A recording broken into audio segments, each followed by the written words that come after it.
وائے اللہ کے رسول۔ اور اب تو یقین جانے نا، وہ مولانا رومی کا ہی میں حوالہ دوں گا کہ اب اگر کوئی موسیٰ کو ماننا چاہتا ہے، عیسیٰ کو، ابراہیم علیہ السلام، تو کہتے ہیں نام احمد نام جملہ انبیاء۔ کیسی پیاری مثال، ایسی تعریف کوئی نہیں اچھی کر سکا۔ زاں کے ساتھ آمد نواد ہم پیش لا۔ اگر کوئی کہے میرے پاس 100 ہیں تو کہتا پھر 1 2 3 جو ہیں گننے کی ضرورت رہی، 90 تو خود بھی 99 اس میں اپنے آپ آ گئے، 100 کچھ زائد ہے۔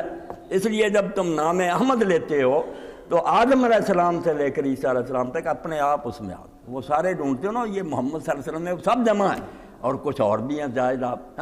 نام احمد نام جملہ ابنیاس داں کے ساتھ آمد نواد ہم پہ 100 آیا تو اس میں 99 بھی ہوتے ہیں۔ تو اب باقی نبیوں کو ماننے کا مولوی صاحب نے کیا لکھا، جو کہتے ہیں کہہ رہے کتاب اپنے دین پر کہتے ہیں، وہ اب دین پر رہیں گے کیسے؟ موسیٰ علیہ السلام تو کہہ گیا تھا کہ محمد رسول اللہ ہیں تو مانیں۔ اس لیے جب وہ نہیں مانتے، اب نہ وہ موسیٰ کو مانتے ہیں نہ عیسیٰ، ان کا کچھ بھی دین نہیں رہا، وہ کوئی نہیں۔ پہلے ان کا کچھ عذر تھا، حضور کی آمد کے بعد تو کچھ بھی نہیں رہا، ان کا سرے سے کوئی دین اللہ کے ہاں نہیں ہے۔ وہ اپنے انبیاء کی بشارتوں کے بھی منکر ہو۔